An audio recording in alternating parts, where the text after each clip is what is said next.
Hello, everyone. Welcome to season one, episode one of our podcast. I'm your main host, Antonio Campo.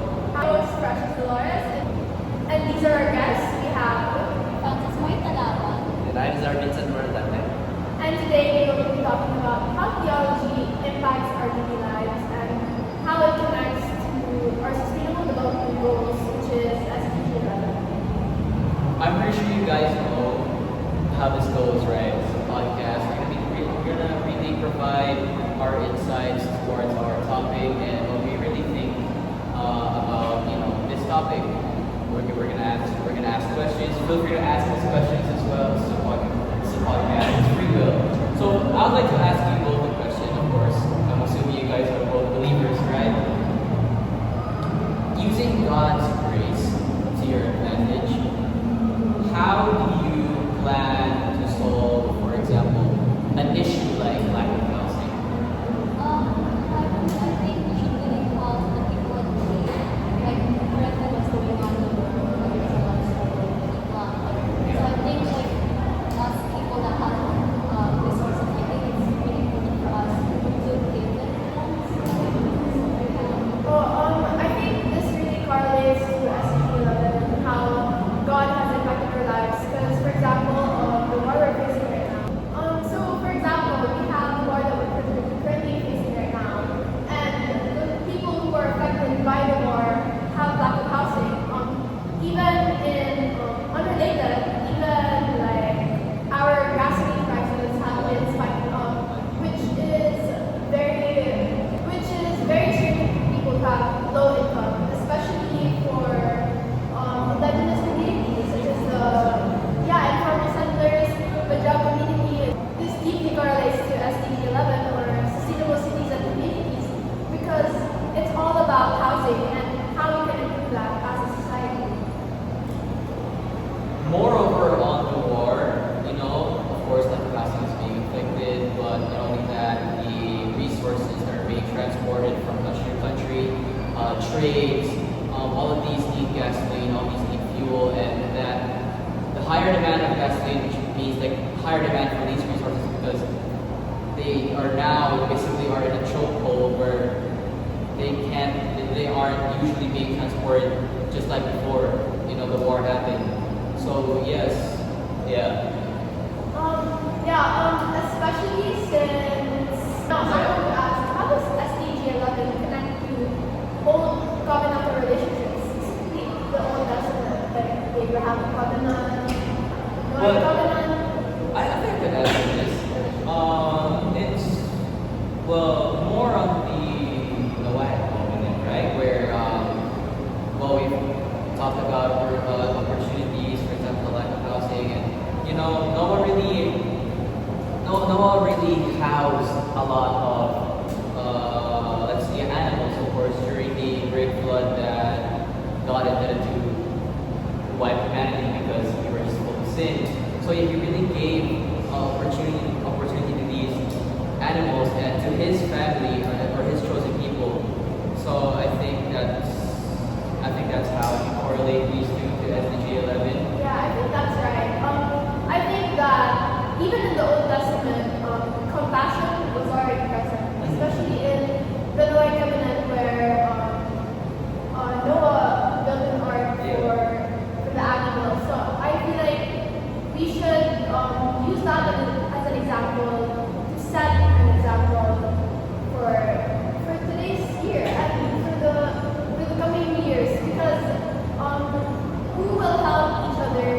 Who will help each other but us? Because if we don't help each other out, then who will? Especially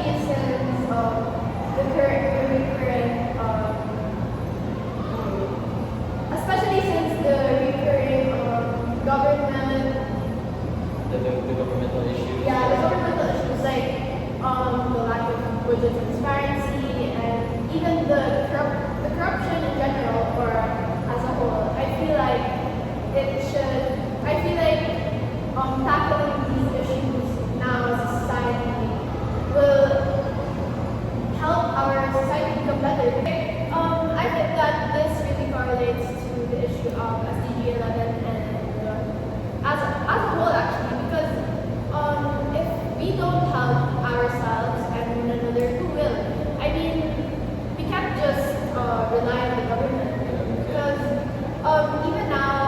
government already has a lot of recurring issues like the lack of budget transparency and corruption in general. So I feel like if we just rely ourselves on the government or their program called 4PH or for like the For the housing. I feel like that will help us because we should be helping one another and the government is just a support system. Especially since the idea of unity has been, well, the idea of uniting as one should always be a common thought between people. I believe that this really correlates to the Noack Covenant or SDG 11 because we all need to contribute something, not just the government. And especially in the recurring issues of the lack of budget transparency and corruption as a whole, I don't think that they can support the needs of the people. So if not us, then who?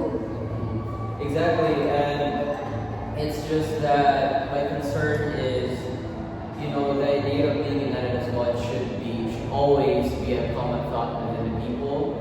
But in this generation and in today's society, we have separated greatly from one another, and the thought of being united, or the thought of promoting unity, suddenly is becoming unrealistic when that was our purpose here, is to be one, to help each other out and to really give each other opportunities to be greater every day.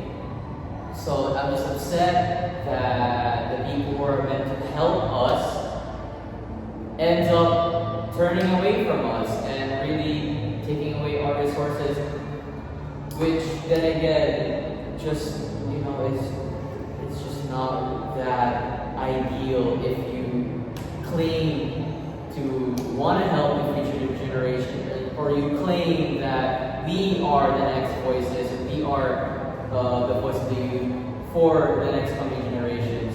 So yeah, that's just what really upsets me about today's society. And I believe that we need to speak our voices openly. And that's just what really upsets me about today's society. Yeah. Speaking of voices, I believe that, or they say that we are the voices or the hope of tomorrow. So I feel like we have the obligation to actually try and make our society better because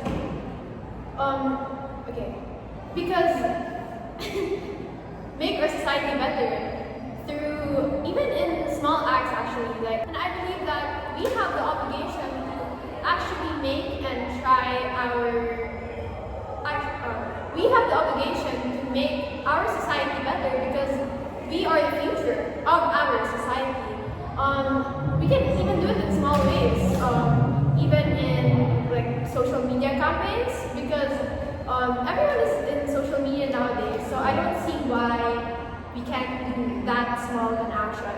And we can even create programs. For example, I recall our performance task in PPLB.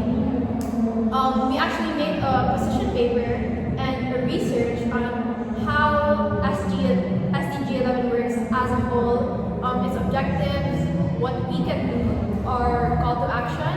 And I believe that is a small step, or it can create a big step for everyone around us, especially in rural areas, urban areas. It can make a big difference, especially informal settlements, informal settlers. That can really create a huge difference.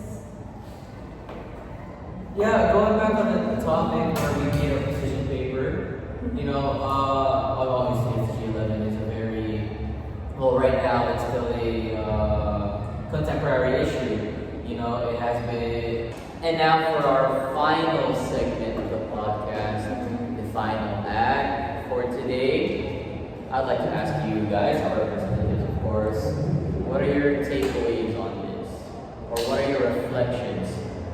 From what I've learned, I think it's really important for us to use our voices to awareness of like what's going on, like especially for our like actions and stuff like that in society and what's going on in the world right now. So it's like really important for us to use our voices to spread like good morals or like actions to one another. And yeah, honestly. What about you? So, based on what Precious said, right, Oh, but so, mentioned ni Precious since everyone basically uses social media now, I think it's the best way to also use our voices. Helping. English. Who's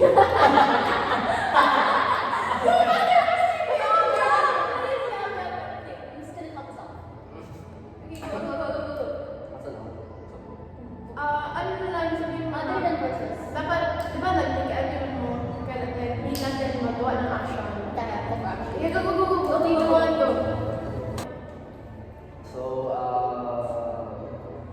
we should make a call for action, and we can use an example of like what they're making. So based on like what Precious said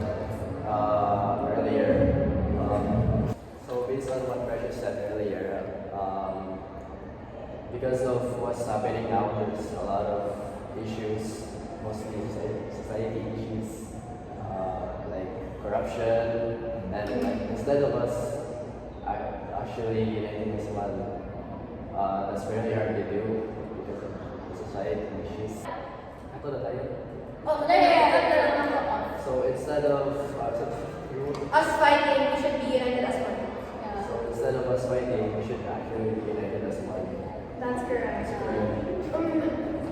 Now I actually want to dive in what Zar said, because I believe that creating little or small things, some people would say, creates a big impact in today's society, especially when it comes to creating change and creating action, because everyone speaks up for something, but not everyone does the action or creates change. So I believe that just by sharing the issues, like for example, informal settlements, improper housing of people, I believe that can really change something.